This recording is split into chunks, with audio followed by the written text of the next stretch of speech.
How would you feel if nobody remembers your birthday? Mrs. Eliza, a mother, whose children had neglected her for years, celebrated her birthday all alone. Nobody remembers that it was her birthday. However, this year would be different. Mrs. Eliza had woken up that morning with a familiar ache in her chest.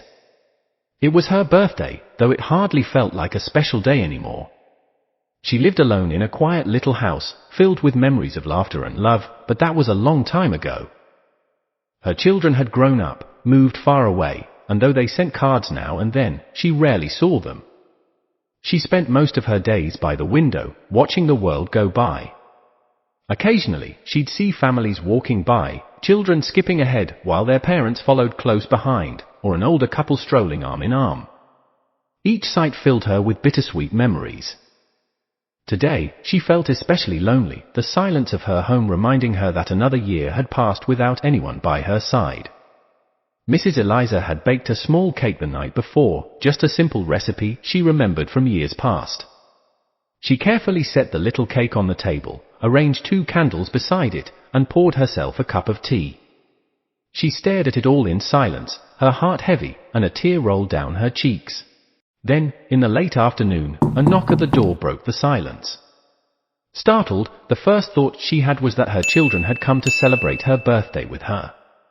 Her face brightened. She felt guilty for not having enough faith in her children. How can they forget the woman who had given birth to them and raised them with so much love and care? She wiped the tears on her face and quickly went to open the door only to find a young man standing there with a gentle smile and a small bouquet of wildflowers. He must be a delivery boy, she thought. His clothes were neat but simple, and his face was kind and familiar in a way she couldn't quite explain. "Good afternoon, Mrs. Eliza," he said with a soft voice. "I'm Ben. I noticed you sitting by the window every day when I walked to work. Today, you looked a little sad, so I thought I'd stop by. I brought these for you." He handed her the bouquet, and Mrs. Eliza felt her heart tighten at the thoughtful gesture. "Oh, thank you, Ben. You're very kind," she said, her voice trembling. She invited him in, not wanting him to leave so quickly. She couldn't remember the last time she had a visitor. They sat at her small kitchen table, the little cake between them. Ben looked at the candles beside it, and Mrs. Eliza, embarrassed, explained, "It's my birthday today. I made this for myself, but I wasn't expecting anyone to share it with." "Well, happy birthday, Mrs. Eliza," Ben said warmly. "Why don't we light those candles and celebrate?" Her hands shook as she lit the 2 small candles, and together they sang Happy Birthday. Mrs. Eliza's voice was soft, choked with emotion, but Ben sang brightly, his voice filling the room with a warmth that felt new and alive. For the first time in years, she felt as if someone truly saw her.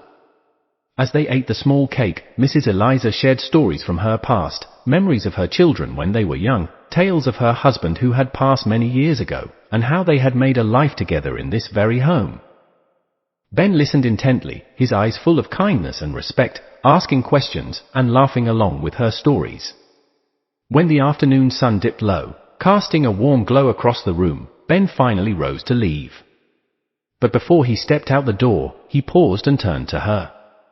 "I'll be back soon, Mrs. Eliza. I'd love to hear more of your stories."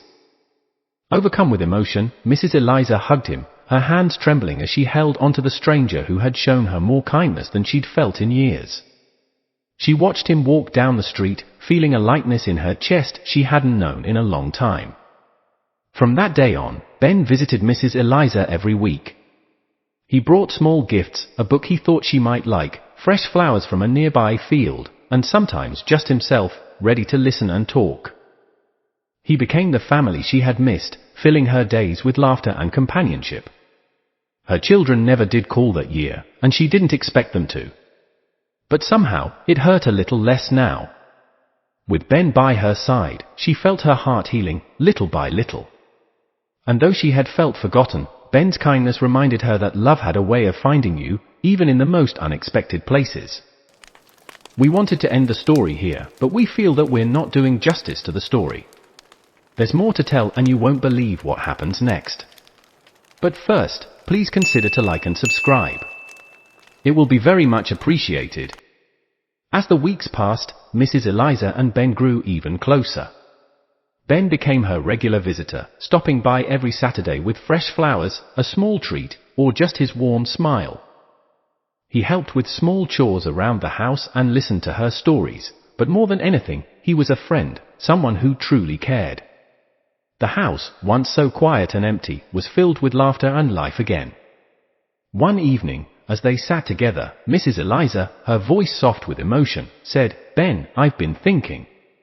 I never had grandchildren, and my own children, well, they have their own lives. I've been alone for so long, but you've changed that. You've given me a reason to smile again." Ben smiled, his eyes warm with kindness. "Mrs. Eliza, you're like family to me too.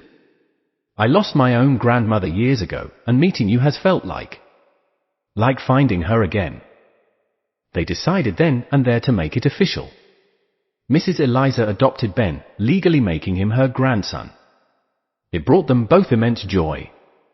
Ben visited more often, helping with everything she needed, and on some evenings, he even brought his friends over, filling the house with laughter and warmth. Mrs. Eliza felt younger, happier, and her heart was full. But as time went on, her health began to decline. The once lively house grew quiet again, as Mrs. Eliza became bedridden, and Ben, ever loyal, stayed by her side. He was there to hold her hand, read to her, and comfort her as her strength faded. She would smile at him and say, "I'm so glad you came to that door that day, Ben. You made my last years the happiest of my life." Then, one peaceful morning, Mrs. Eliza passed away, with Ben holding her hand. He stayed with her until the end, his heart breaking as he lost the woman who had become family to him. Arrangements were made, and her children were notified, though none of them seemed more than faintly interested. Days later, the family gathered for the reading of her will. Her children, who had been distant for so many years, seemed expectant, assuming there must be something valuable to inherit. But as the lawyer read her will, they were taken aback. Mrs. Eliza's words, written in her own shaky handwriting, said, "To my children, I wish you well. Though our paths drifted apart, I hope you find happiness. But to Ben, who gave me love and joy when I had nothing left, I leave my home. This house has been filled with memories of kindness and laughter because of you, and I hope you fill it with your own happiness." Ben's eyes filled with tears as he realized the depth of Mrs. Eliza's love for him. Her children looked shocked, and one of them muttered, "She left everything to a stranger?"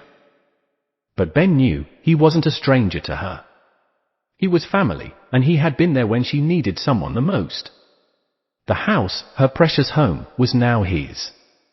She hadn't left money or jewels, but she had left him a place that held all their memories, their laughter, and the warmth of her love. And as he walked through the rooms, now so quiet without her, he felt her presence everywhere. In every corner, every worn piece of furniture, and in the faint smell of her favorite tea, Mrs. Eliza's spirit lived on. Ben promised to keep her memory alive, to fill the house with kindness, and to remember always the gift she had given him, the gift of family, love, and a home filled with warmth. Thank you for staying to the end. We hope you have enjoyed the story of Mrs. Eliza and Ben, and we wish you too would find the happiness that they found with each other. Before you go, don't forget to like and subscribe. See you in the next story.